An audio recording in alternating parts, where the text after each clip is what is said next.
तो आज बात करेंगे मध्य पूर्व की। तो अमेरिका में नई सरकार के आने में अब कुछ ही दिनों का समय रह गया है और ट्रंप ने हमास को पहले ही चेतावनी दे दी थी कि अगर 20 जनवरी तक बंधकों को रिहा नहीं किया गया तो तबाही होगी। दूसरी तरफ ईरान के परमाणु ठिकानों पर भी हमलों की चर्चा से मध्य पूर्व में तनाव बढ़ गया है। ईरान अपनी सुरक्षा को मजबूत कर रहा है तो इजराइल ने फिर से हूतियों पर हमला किया है। सीरिया में भी इजराइल अपनी पकड़ मजबूत कर रहा है। ऐसे में सवाल यह है कि आने वाले समय में मध्य पूर्व शांति की ओर बढ़ेगा या फिर युद्ध की आग और तेज होगी। आज इसी मुद्दे पर करेंगे चर्चा। कुछ खास मेहमान भी हमारे साथ जुड़ेंगे। तो इस वक्त की स्थिति की अगर बात करें तो फिलहाल असमंजस की स्थिति बनी हुई है। सवाल बड़ा यही है कि आने वाले समय में मध्य पूर्व का क्या हाल होने वाला है, क्योंकि ट्रंप सत्ता पर काबिज होने वाले हैं। ट्रंप ने हमास को पहले ही चेतावनी दी है कि 20 जनवरी तक जो बंधक बनाए हुए हैं उन्हें रिहा किया जाए। लेकिन अगर ऐसा नहीं होता है तो ट्रंप का अगला कदम क्या होगा? साथ ही साथ जो कयास लगाए जा रहे थे कि ट्रंप पर जब सत्ता पर काबिज होंगे तो उसके बाद जो स्थितियां हैं उनमें सुधार देखने को मिलेगा। लेकिन फिलहाल इस तरह की कोई भी पहल न ट्रंप की तरफ से दिखाई दे रही है और न ही आने वाले भविष्य में कोई ऐसे तथ्य निकलकर सामने आ रहे हैं जिससे यह कहा जा सके कि ऐसा हो सकता है। तो आज इसी मामले पर करेंगे हम चर्चा। खास मेहमान हमारे साथ जुट गए हैं। डॉक्टर ब्रह्मदीप अलूने, विदेश मामलों के जानकार हैं, वो हमारे साथ चर्चा में साथ निभा रहे हैं। Retired group captain doctor BN Jha, defence expert है, वो भी हमारे साथ जुड़ गए। आप दोनों ही मेहमानों को बहुत स्वागत है जनतंत्र टीवी में। झा साहब, शुरुआत आप ही से करूंगा, क्योंकि मध्य पूर्व की अगर हम बात करें तो हम लगातार ये समझ रहे थे, क्योंकि जब इलेक्शंस हुए थे और ट्रंप चुनावी मैदान में थे तो कई बड़े बड़े वादे ट्रंप की तरफ से किए गए। शांति बहाली उसमें से सबसे बड़ा एक वादा था, जिसमें यह कहा जा रहा था कि जो विश्व में इस वक्त संघर्ष की आग झुलस रही है उस आग को शांत कराने के लिए ट्रंप की तरफ से कई ऐसे कदम उठाए जाएंगे जो बहुत कारगर साबित होंगे। और जैसे ही ट्रंप अगर सत्ता पर काबिज होते हैं उसके बाद स्थितियां जो है उनमें परिवर्तन यहां पर देखने को मिलेगा। लेकिन इस वक्त जो स्थिति मध्य पूर्व की देखने को मिल रही है उससे तो ऐसा कहीं से भी प्रतीत नहीं हो रहा। क्या कहेंगे? जी हाँ साहिल जी, देखिए, चुनावी वादे एक चीज होते हैं और जो ट्रंप ने कहा था कि मैं ऐसा करूंगा, वो तो तब न करेंगे जब वो शपथ लेंगे, जब वो राष्ट्रपति का कार्यभार संभालेंगे। उसके बाद उनकी जो टीम है इसके ऊपर में काम करना शुरू कर देगी। देखिए, आप बात कर रहे हैं हमास के बारे में, जिन्होंने बंधकों को अपने पास में रखा हुआ है। और ट्रंप ने कहा था और अभी वार्निंग दी है, अभी कुछ दिन पहले वार्निंग दी है कि या तो सारे बंधकों को छोड़ दो या फिर तुम्हें इसका भुगतना पड़ेगा। देखिए, ये लोग जिहादी हैं। ये जानते हैं कि अगर ये मर भी जाएंगे तो इनको ऊपर में वो अल्लाह मियाँ बेहतर हूर देने के लिए इनको वहां पे तैयार हैं। तो इनको थोड़ी सी भी शर्मिंदगी नहीं होती है। देखिए, इनके 50,000 जो पैलेस्टीनियंस हैं वो मारे जा चुके हैं गाजा में अकेले, लेकिन उनको कोई शर्मिंदगी नहीं है, उनको कोई इसके लिए शिकन नहीं है इनके चेहरे पे। वो कह रहे हैं कि हमारे जो पैलेस्टीन मर रहे हैं, भाई बहन मर रहे हैं, मरने दो, लेकिन हम उन बंधकों को नहीं छोड़ेंगे। तो इनकी ये अकड़ है, वो अकड़ धीरे धीरे तो ढीली होगी। कहते हैं कि जब अपने ऊपर में आन पड़ती है तो सब सीधा सीधा हो जाता है। अभी तक इस्राएली जो गतिविधि है, जितने जिहादी ठिकाने हैं उनके ऊपर जो बमबारी होती है वो कंटिन्यूड है। अभी कल ही कुछ 12 जो हमास के एक्टिव जिहादी हैं वो मारे गए हैं। तो ये चलता रहेगा। अब ट्रंप ने जो कहा है कि तुम सारे जो बंधक है उनको रिहा कर दो, इसका कितना असर पड़ेगा हमास के ऊपर में अभी कहना कठिन है। कतर इसमें लगी हुई है। परसों इसराइल का भी एक वक्तव्य आया था कि बातचीत चल रही है परोक्ष रूप से, और उम्मीद है कि वो 30 या 36 जो बंधक हैं उसको रिहा किया जाएगा। तो देखिए, जितने लोग रिहा हो जाते हैं आसानी से, ये तो अच्छी बात है, वो सब इसका वेलकम करेंगे। लेकिन इसमें आगे क्या होगा ये कहना बहुत मुश्किल है। और इसी तरह से जैसे अभी हम लोग गाजा की बात कर रहे हैं, तो गाजा में तो आज के दिन में स्थिति काफी फ्लूइड है। जो इसराइल है उसकी 2 शर्तें थी। एक तो सारे जो बंधक हैं वो वापस हो जाएं, और दूसरा जितने हमस के कैडर हैं या तो वो हथियार डाल दे या फिर वो अपना एडमिनिस्ट्रेशन से इस्तीफा देके बगल हो जाए, शस्त्र छोड़ दे। तो इन दोनों में से अभी तक कुछ भी नहीं हुआ है, तो इसीलिए हमला जो है वहां पे जारी रहेगा। अब इसके जैसे जैसे चीजें डायनेमिक होती आती है, देखिए सारी चीजें जो हैं काफी डायनेमिक हैं। आज के दिन ऐसा हुआ, कल के दिन भी ऐसा ही होगा, जरूरी नहीं है। तो यहीं पे मैं कहता हूं कि आज के दिन में जबकि हमास जो है वो घुटने पे है, हिजबुल्लाह की कमर टूट गई है, वो भी लगभग घुटने पे आने को है। इसराइल में जो हिजबुल्लाह थे और कैडर थे, वो भी धीरे धीरे सफाया उनका हो रहा है या वो रिट्रीव कर रहे हैं अपने आप को, रिसीड कर रहे हैं। इन सबों के अलावे जो सबसे बड़ी चीज है कि लेबनान जो जो इससे लगा हुआ है, गाजा से लगा हुआ है, दक्षिणी लेबनान में एक कुशन एरिया जो चाहिए था, वो कुशन एरिया लगभग इसराइल को मिल गया है। तो आज के दिन में इसराइल काफी सुरक्षित है। यमन से अगर अटैक हुआ तो यमन के ऊपर में जरूर अटैक हुआ। आपने अभी दिखाया है अपने एक स्लाइड में कि यमन के ऊपर में हुदैदा पोर्ट में और एक जगह में भी हमला हुआ है। तो ये सब चलता रहेगा जब तक यमन की गतिविधि इसराइल के खिलाफ है, तो इसराइल भी उसके ऊपर में एक्शन लेता रहेगा। तो ये आज की वास्तविक स्थिति है। जहां तक ट्रंप का सवाल है, तो ये डिपेंड करता है अमेरिका के कि वो किस हद तक आगे जाता है। अभी ट्रंप जब अपना कार्यभार संभालेंगे, उनके जो सेक्रेटरी ऑफ स्टेट हैं वो कौन होंगे, सेक्रेटरी ऑफ डिफेंस वो कौन होंगे, इसके ऊपर में डिपेंड करता है कि उनकी आगे की जो रणनीति है, खास करके मिडिल ईस्ट में, वो कैसे रहेगी। तो देखिए अभी चीजें शुरू हो रही है, अभी ट्रंप आने वाले हैं, अब आगे आगे देखते जाइए होता है क्या। लेकिन मुझे नहीं लगता है कि कोई चीज रेडिकल चेंज होगा। ट्रंप आएंगे, जो उन्होंने कहा था वो चुनाव के समय में था। अभी वो क्या कर सकते हैं, ये डिपेंड करता है कि ये जिहादी कितने दूर तक आगे बढ़ने वाले हैं। मुझे नहीं लगता है कि ये कुछ रेडिकल अपने स्टैंस में चेंज करेंगे।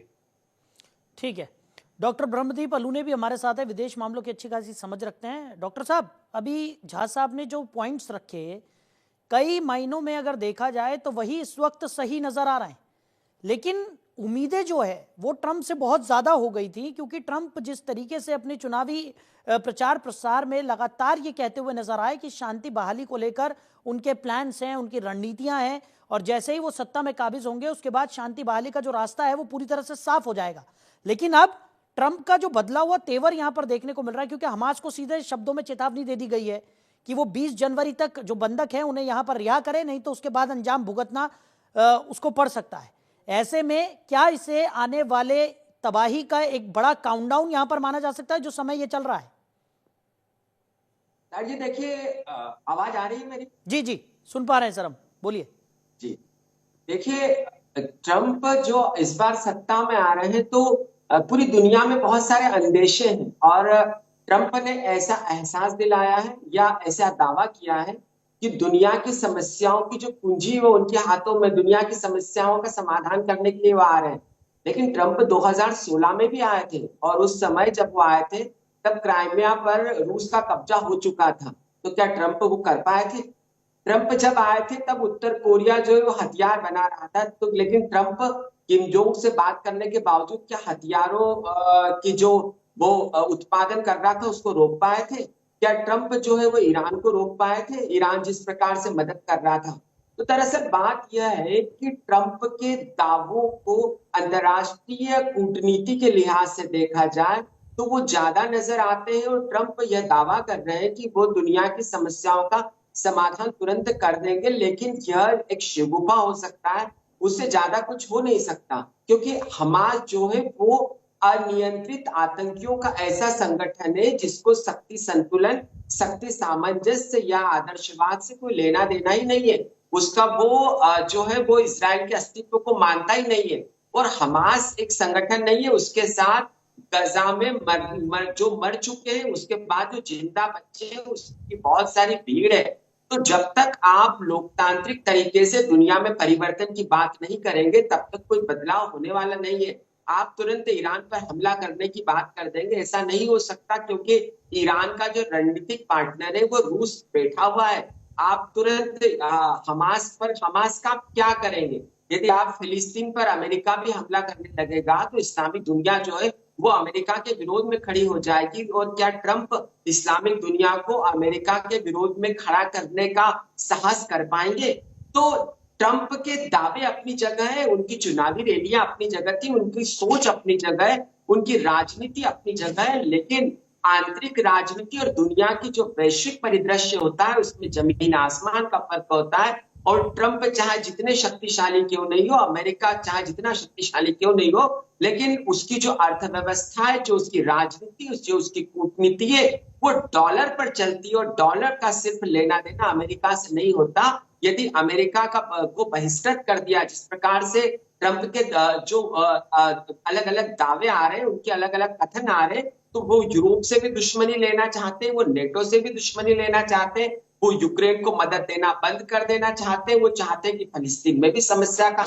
समाधान हो जाए। तो ऐसी कोई चाबी दुनिया के पास नहीं है। हाँ, ट्रंप को सबसे पहले किसी चीज पर ध्यान देने की जरूरत है, तो मध्य पूर्व में इस्लामिक देशों से कैसे उनका विश्वास जीता जाए और इस्लामिक देशों को लेकर कैसे हमास पर दबाव बनाया जाए। यदि वो ऐसा करते हैं तो निश्चित तौर पर वो अमेरिका के हितों की रक्षा कर पाएंगे। यदि वो पुतिन को इस बात के लिए मना लेंगे कि क्या पुतिन ने जो 20% जमीन यूक्रेन की जीत ली है, वो ट्रंप के कहने पर पुतिन वापस लौटा देंगे? पुतिन कभी वापस नहीं लौटाएंगे। तो ट्रंप के दावे अपनी जगह है, लेकिन जो दुनिया के राष्ट्राध्यक्ष है या जिनसे उसका मुकाबला होने वाला है, जिसमें जो है वो इजराइल के प्रधानमंत्री भी है, क्या वो ट्रंप की सभी बातों को सुन लेंगे? उसमें पुतिन भी है, उसमें ईरान भी है, उसमें उत्तर कोरिया भी है। तो अभी आने वाला समय यह बताएगा कि कैसे ट्रंप नियंत्रण और संतुलन की भाषा का उपयोग करके अपनी कूटनीति को आगे बढ़ाते हैं, क्योंकि उनकी आक्रामकता दुनिया को विश्व युद्ध की ओर धकेल सकती है। और इसकी इजाजत न तो यूरोप देगा, न ही अमेरिका की सीनेट देगी, और न ही दक्षिण एशिया या भारत जैसे जो देश है वो देंगे। तो अभी आने वाले समय पर नजर रखना पड़ेगी, और उससे ही पता चलेगा कि जो ट्रंप है वो किस दिशा में जाते हैं। साहिल जी, ठीक है। झा साहब, अलूने जी का तो ये कहना है कि चुनावी शिगुफे हो सकते हैं जिस तरीके से ट्रंप ने जो तमाम बड़े बड़े दावे यहां पर कर दिए हैं, क्योंकि परिस्थितियों को देखकर ऐसा प्रतीत हो रहा है। और दूसरी तरफ अगर हम बात करें तो ट्रंप का जो एक आक्रामक रवैया जो है वो भी अब नजर आने लगा है। जिस तरीके से हमास को यहां पर चेतावनी दे दी गई है, और जिस तरीके से साफ तौर पर खुले शब्दों में ट्रंप ये कहते हुए नजर आ रहे हैं कि अगर उनकी बात को नहीं माना गया या 20 जनवरी तक किसी भी तरह इन बंधकों को रिहा नहीं किया गया, तो उसके बाद का जो खामियाजा है वो हमास उसके लिए खुद जिम्मेदार होगा। यानी सीधे शब्दों में यह माना जा सकता है कि ट्रंप की तरफ से भी कोई बड़ा हमला क्या पता हमास पर किया जा सकता हो, और अगर ऐसा होता है तो उसके बाद एक बार फिर से वही तबाही वाला मंजर देखने को मिलेगा जो हमने पिछले कुछ समय में देखा। जी हाँ, ट्रंप जो कहते हैं अगर ऐसा उन्होंने किया तो मंजर तो बिल्कुल अलग होगा। लेकिन अगर हम लोग ट्रंप 1 की जो अवधि थी 2016 से 20 तक, अगर उसको हम लोग समझ पाए हैं तो हम ये समझ सकते हैं, ये सोच सकते हैं, अनुमान लगा सकते हैं कि ट्रंप कोई भी ऐसा रैडिकल स्टेप नहीं उठाएगा जो कि कहीं पे भी बिल्कुल अलग सा एक चेंज लेके आ जाएगा। जी जी, हमने देखा हुआ है कि जब कोविड का समय था तब ट्रंप WHO को रेक्टिफाई या उनको सुधारने के बजाय WHO से इस्तीफा देके बाहर निकल गए थे। इसी तरह से उनके कई ऐसे स्टेप्स हुए हैं यूएन में, यूएनएससी में, जिसको हम लोग पलायनवाद का जो परिभाषा है वो देते हैं कि वो भाग जाते हैं, वो रन छोड़ के वहां से निकल जाते हैं, या वहां पे फिर वो दुबक जाते हैं जहां पे उनको की एक्शन लेना चाहिए। तो अभी जो उन्होंने हमास के अगेंस्ट में या बंधकों के खिलाफ में जो उन्होंने स्टेटमेंट दिया हुआ है, तो इसको भी अभी फिलहाल तो हम ऐसे ही देखते हैं कि वो दबाव बनाने की कोशिश कर रहे हैं हमास पर भी और इस्राइल पर और ईरान पर भी, क्योंकि ये सारे जो हैं वो ईरान के कंट्रोल में हैं। हाँ। और ईरान के ऊपर में कंट्रोल ज्यादा बनाया जा सकता है क्योंकि उनकी जो न्यूक्लियर संधि है वो भी अभी खटास में है। ईरान के ऊपर में बहुत सारे यूएस प्रतिबंध वो लगे हुए हैं, तो उसके चलते भी ईरान के ऊपर में दबाव है। तो ईरान के ऊपर में दबाव और बढ़ाया जा सकता है, तब हो सकता है कि ईरान अपने जो उसके प्रॉक्सी, चाहे हमास में हो चाहे हिजबुल्लाह में हो, उनको कहे कि आप लोग अपनी गतिविधि कम कर दो, जो जो बंधक है उसको रिहा कर दो। ये हो सकता है, लेकिन क्या ये होगा, ये अभी फिलहाल नहीं कह सकते हैं। हाँ, एक चीज जरूर है कि इसराइल आज के दिन में जो है वो पूरी की पूरी यूएस के ऊपर निर्भर है। जितने उसने असला बारूद अपने चाहे बर्बाद किए हैं या यूज किए हुए हैं गाजा में या दक्षिण लेबनान में या सीरिया में या और कहीं पे, तो इसके बाद में आज के दिन में इसराइल को इन वेपन्स के, इन एम्यूनिशंस की सख्त जरूरत है, जो कि यूएस से ही आएगा, क्योंकि यूएस ओरिजिन के ही सारे जो वॉर मशीन है उनके पास में है। तो यहाँ पे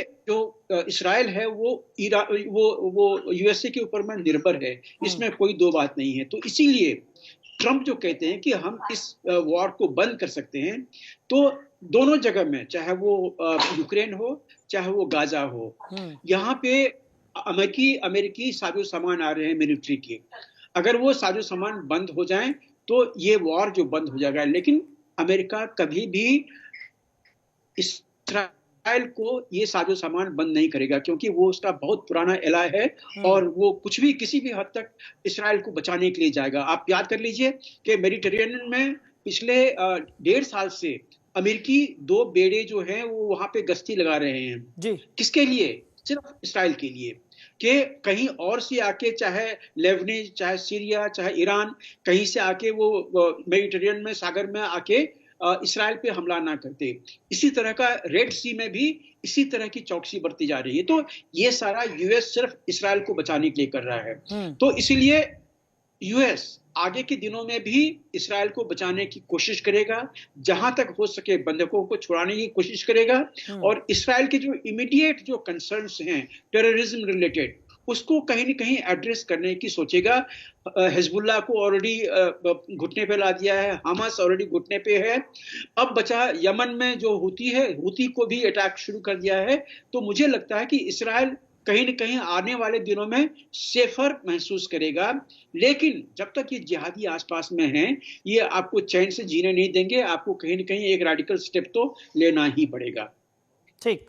डॉक्टर अलू ने, जैसा कि झा साहब ने जिक्र किया कि अमेरिका जो है वो इजराइल के सपोर्ट में अभी भी है, पहले भी हमने देखा और आने वाले समय में भी अमेरिका का सपोर्ट जो है वो इजराइल के साथ रहेगा। और हमने ये भी देखा है कि इजराइल के जो तेवर बदले हैं जब से ट्रंप सत्ता पर काबिज होने की बात निकलकर सामने आई, और जैसे ही ट्रंप इलेक्शन जीते तब से अब तक इजराइल ने अपने हमलों को और ज्यादा आक्रामक यहां पर कर दिया है।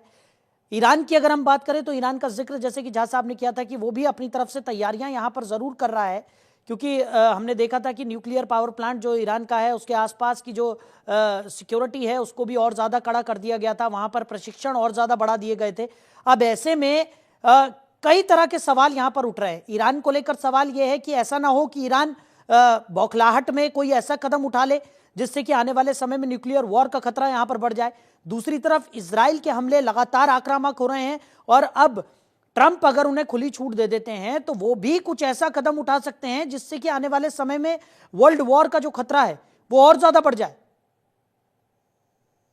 जी देखिए, 2 बातें बहुत महत्वपूर्ण है जो ट्रंप को देखना पड़ेगा। क्या फिलिस्तीन के अस्तित्व से कोई फिलिस्तीन के अस्तित्व को क्या कोई नजरअंदाज कर सकता है? नेतन्याहू फिलिस्तीन के अस्तित्व को नजरअंदाज करते हैं और हमास जो है वो इजराइल के अस्तित्व को नजरअंदाज करता है। तो आपको द्विराष्ट्रवाद का सिद्धांत तो मानना ही पड़ेगा कि उस जमीन पर इजराइल भी और उस जमीन पर फिलिस्तीन भी है। दूसरी बात यह है कि जो अमेरिका के सबसे बड़े सहयोगी है, रणनीतिक सहयोगी, वो मिस्र और जॉर्डन है। यदि आप फिलिस्तीन के अस्तित्व को मानने से इनकार करते हैं, यदि आप फिलिस्तीनियों को वहां से खदेड़ते हैं, तो फिलिस्तीनी भाग के कहां पर जाएंगे? जॉर्डन जाएंगे या मिस्र जाएंगे? तो क्या वहां एक तो जो मिस्र है वो मुस्लिम ब्रदरहुड नामक एक संगठन से बड़ा परेशान रहा है, जिसने अरब में एक प्रकार का आतंकवाद को या चरमपंथी को फैलाया था। तो मिस्र में यदि फिलिस्तीनी जाते हैं और फिलिस्तीन में संघर्ष बढ़ता है तो उसका नतीजा हो सकता है कि मिस्र में कट्टरपंथी ताकतें मजबूत हो सकती है, और ऐसा जो है वो अमेरिका भी नहीं चाहेगा और ट्रंप भी नहीं चाहेंगे। तो आप चाहें या न चाहें, आप माने या न माने, आपको फिलिस्तीन को एक राष्ट्र के तौर पर स्वीकार करना पड़ेगा। आपको नेतन्याहू को यह बताना पड़ेगा कि कुछ भी हो, आप फिलिस्तीनियों को अधिकार दे जो नेतन्याहू देना नहीं चाहते, और इसके बिना जो है वो इजराइल के जो बंधक है वो वहां से आजाद हो ही नहीं सकते। जो दूसरा सवाल है वो भी बहुत महत्वपूर्ण सवाल है कि ईरान को लेकर क्या नीति हो सकती है, ईरान क्या आक्रामक हो सकता है। तो देखिए, ईरान का जो अस्तित्व है तभी वो अपने आप को मजबूत रख पाएगा जबकि वो इजराइल के विरोध में मजबूती से खड़ा हो। क्योंकि जो 1979 का इस्लामिक क्रांति हुई थी जो ईरान में, उसके बाद से ईरान ने जिन दो देशों को शैतान माना है उसमें पहला अमेरिका, दूसरा इजराइल है। तो जो ईरान है उसको यदि इस्लामिक दुनिया का नेतृत्व करना है, जो ख्वाब को देखते हैं, यदि इस्लामिक दुनिया में अपने आप को मजबूत बनाए रखना है, और यदि अरब जो देश है या जो मध्य पूर्व है वहां पर अपने हितों को बराबर बनाए रखना है, अब मजबूती से खड़े होना है, तो उनको इजराइल का विरोध करना ही पड़ेगा। तो ईरान का जो पूरा परमाणविक जो नीति है या ईरान जो प्रक्षेपास्त्र बना रहा है उसका निशाना और कोई राष्ट्र नहीं है, उसका ईरान निशाना इजराइल है। और ईरान के धर्मगुरु इस बात को बेहतर तरीके से जानते हैं कि इजराइल विरोध को हवा देकर ही वो अपने देश में सेना की स्वीकार्यता को बढ़ा सकते हैं, अपने देश में बने रह सकते हैं। क्योंकि आप इस्लामिक दुनिया के जो मध्य पूर्व के खासकर देश देख लें, इन देशों में लोकतंत्र कभी पनप ही नहीं पाता है। या तो राजतंत्र होता है या जो सत्ता में आते हैं वो आक्रामक तरीके से धर्म का सहारा लेकर येन तेन तरीके से अपने आप को सत्ता में मजबूत रखते हैं, क्योंकि वहां पर विद्रोह का खतरा हमेशा बना रहता है। तो ट्रंप यदि आते हैं तो ट्रंप का जो सबसे प्रमुख उद्देश्य होना चाहिए वो दो होना चाहिए कि क्या वो फिलिस्तीन में उसी प्रकार की लोकतांत्रिक सत्ता स्थापित कर पाएंगे जो 2 दशक पहले अमेरिकी प्रयासों से यासिर अराफात को खड़ा करके की गई थी। और यदि ऐसा होता है तो क्या इजराइल इसको पसंद करेगा, क्योंकि इजराइल ने ही यासिर अराफात के विरोध में हमास को खड़ा किया था। दूसरी बात, जो अमेरिका की प्राथमिकता होगी या ट्रंप की प्राथमिकता होगी वह ये होगी कि कैसे ईरान में तख्ता पलट करके जो पिछले 5 दशकों से एक धर्मगुरु का उस देश पे कब्जा है, और उस देश की महिलाएं, उस देश के युवा चाहते हैं कि ईरान की सत्ता बदल जाए, जिससे कि जो ईरान है वो यूरोप के पास चला जाए और वहां के जो युवा है या की जो महिलाएं हैं वो लोकतांत्रिक तरीके से जी सके, उनके लिए ज्यादा अवसर हो।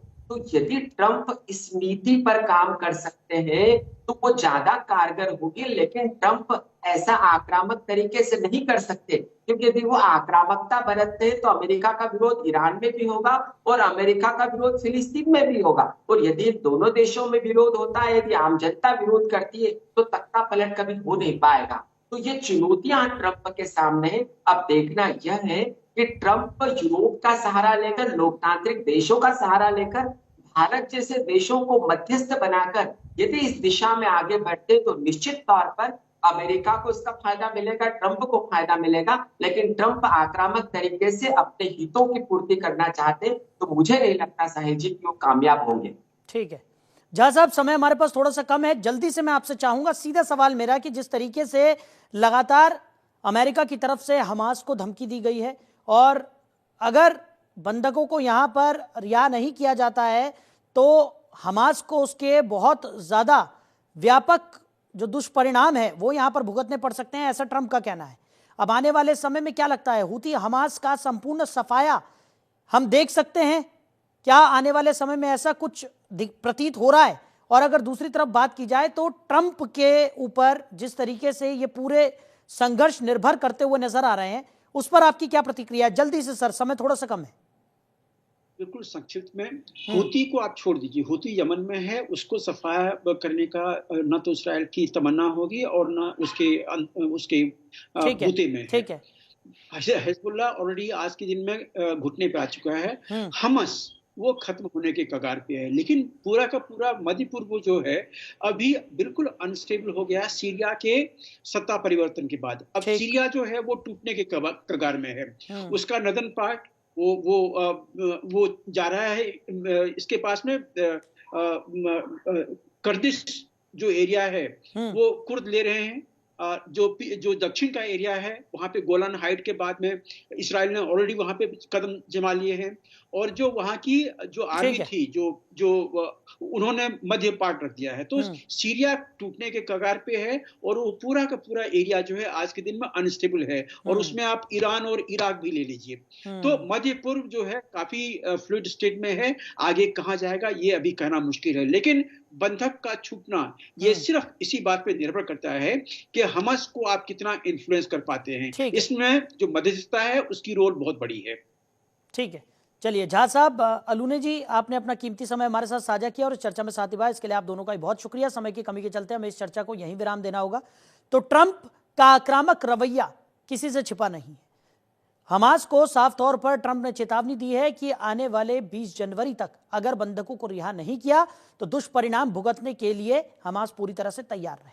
अब आने वाले समय में ट्रंप का क्या कुछ कदम होगा, नेतन्याहू किस तरीके से आगे अपनी रणनीति को और ज्यादा कारगर यहां पर बनाएंगे, और कैसे मध्य पूर्व के हालात रहेंगे, इस पर भी नजर बनी रहेगी। फिलहाल हमारी इस खास पेशकश में इतना ही। बने रहिए और देखते रहिए जनतंत्र टीवी। नमस्कार।